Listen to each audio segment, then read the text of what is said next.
Chag Sameach, everyone. I have started to study the Zohar. The majority of the Zohar is a mystical commentary on the Torah. I'm using the Pritzker edition. Actually, it was a gift from Tony Teo. It's 12 volumes long and fully footnoted. Those footnotes are helping me clarify the mysterious text. I started with volume 1, and about 40 pages into it, I was still on the very first word of the Torah, Bereshit, which means in the beginning. I became curious to know how long I would be studying commentary on this first word. Page 170.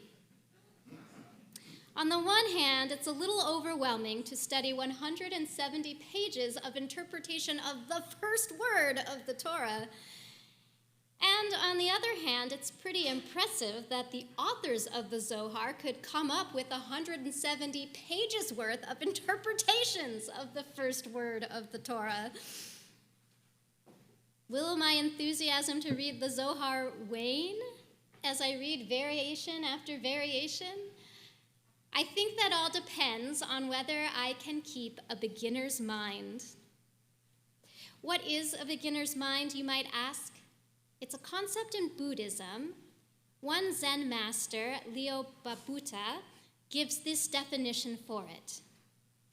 It's dropping our expectations and preconceived ideas about something and seeing things with an open mind, fresh eyes, just like a beginner. If you've ever learned something new, you can remember what that's like. You're probably confused because you don't know how to do whatever you're learning, but you're also looking at everything as if it's brand new, perhaps with curiosity and wonder. That's beginner's mind. So humor me for just a minute.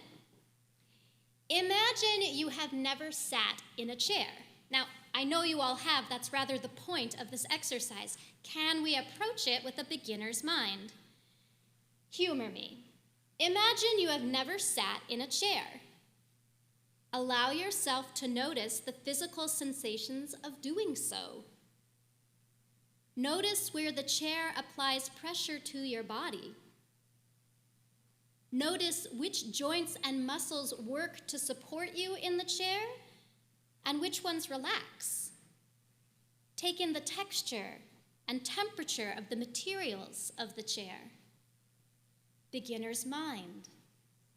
What was it like, and you can answer freely if you choose, what was it like to sit in the chair with a beginner's mind? Relaxing. Intimidating.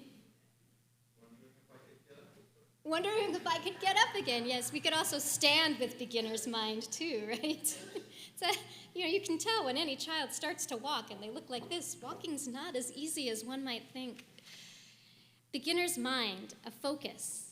Now, beginner's mind is not always a comfortable or pleasant sensation. When I was in my early 20s, I learned to really daven, to master the words of the Siddur and to attend services 3 times daily.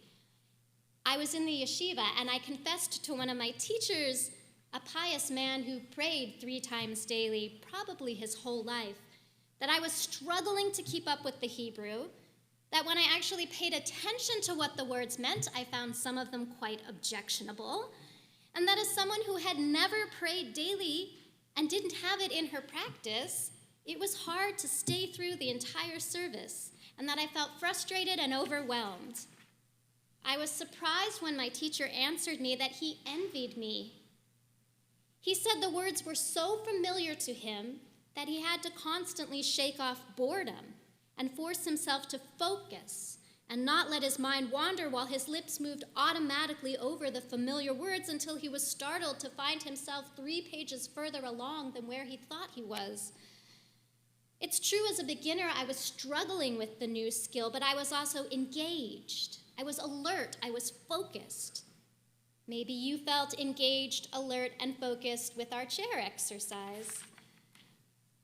What if we approached life engaged, alert, and focused, like we did with the chair exercise, or like the great masters of the Zohar must have to extrapolate 170 pages on the first word of the Torah. Today we begin the celebration of the anniversary of creation, so perhaps Rosh Hashanah is the holiday of beginner's mind. The Hasidic masters say, though, that the world does not begin once. The world begins every day. Based on verses of Psalm, our morning liturgy teaches us to bless the one who renews creation daily. Every day is an opportunity for a fresh start. Every day can be approached with beginner's mind. And what if we redefined tshuva this year to mean beginner's mind? Tshuva means returning, and perhaps one way to return to ourselves is with a fresh perspective. Can we see ourselves with new eyes? Maybe we shake off old habits. Maybe we approach our faults with curiosity at uncovering the root causes for those behaviors rather than chastising ourselves. Imagine with me what the world would be like if we made a commitment to notice and celebrate and learn something new every day. What would it be like to set an intention to hold a beginner's mindset this year, or at least revisit it? What would our lives be like if we could quiet our minds and approach the world with curiosity and focus? You'll have to check in with me next year to see if I maintained my study of the Zohar. Maybe I'll have made it to volume 2 by then.